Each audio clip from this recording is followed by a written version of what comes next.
আসসালামু আলাইকুম, কেমন আছেন সবাই? তো প্রথম প্রশ্নটা হচ্ছে, পোস্টমাস্টার ছোট গল্পের রচয়িতা কে? রবীন্দ্রনাথ ঠাকুর।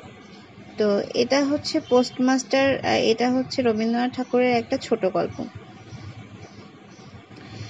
তো এইখানে রবীন্দ্রনাথ ঠাকুর দেখাইছেন যে কলকাতা থেকে মানে এই যে পোস্টমাস্টার যে কলকাতা থেকে দেখে এই অজপাড়া গাঁয়ের এই পোস্ট অফিসে উনি কাজ করতে আসছিলেন এবং ওনার প্রতি এক অসহায় অনাথ গ্রাম্য বালিকার সহজ সরল কিন্তু গভীর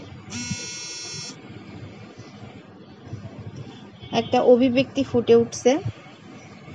এবং যখন উনি এই মানে কাজ ছেড়ে দিছে তখন বালিকার মনের একটা যে একটা কষ্ট, সেইটাই আর কি এখানে দেখানো হয়েছে। তারপর হচ্ছে আমার ভাইয়ের রক্তে রাঙানো 21শে ফেব্রুয়ারি, এই গানটির রচয়িতা কে? এই গানটির রচয়িতা হচ্ছে আব্দুল গফফার চৌধুরী। তো এইটার এই যে আমার ভাইয়ের রক্তে রাঙানো, এইটার হচ্ছে সুরকার ছিলেন প্রথমে আব্দুল লতিফ এবং এর বর্তমান সুরকার হচ্ছে আলতাফ মাহমুদ। এই বিষয়গুলো কিন্তু আসলে একটু সমস্যা হয়ে যায়।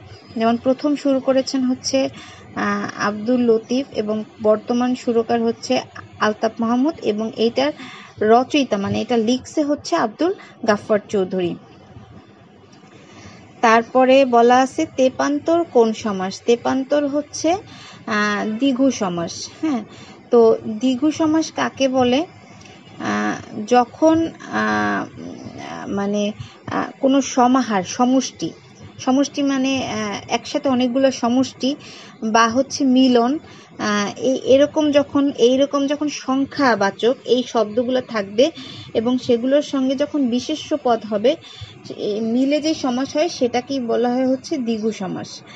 যেমন দেখেন কয়েকটি উদাহরণ এরকম, যেমন ত্রিকাল, 3 কালের সমাহার, এই যে এখানে একটা সংখ্যার সাথে হচ্ছে বিশেষ্য পদের একটা যোগ হয়েছে, হ্যাঁ, মিলন হয়েছে, সেটাই হচ্ছে দ্বিগু সমাস। তো তেপান্তর হবে 3 প্রান্তের সমাহার, এটা হচ্ছে দ্বিগু সমাস। তারপরে হচ্ছে একটি সরল বাক্যের প্রধান অংশ কয়টি? একটি সরল বাক্যের প্রধান অংশ হচ্ছে 2টি। তারপরে হচ্ছে বাড়ি থেকে নদী দেখা যায়,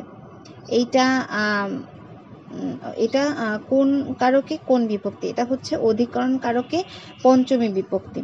তো আমরা তো জানি যে ক্রিয়ার আধার বা স্থানকে অধিকরণ কারক বলে, বা যে স্থান বা কোনো বিষয়কে আশ্রয় করে যখন কোনো একটা ক্রিয়া সম্পন্ন হয়, এখানে যেমন বলা আছে যে বাড়ি থেকে নদী দেখা যায়, তো স্থান বোঝা যায়, সে কারণে এটা অধিকরণ কারক। এবং পঞ্চমী বিভক্তি আমরা কিভাবে বুঝবো?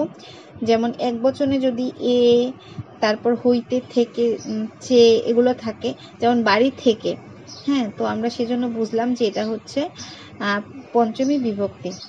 তো আশা করছি সবার ভালো লেগেছে, সবাই ভালো থাকবেন। আল্লাহ হাফিজ।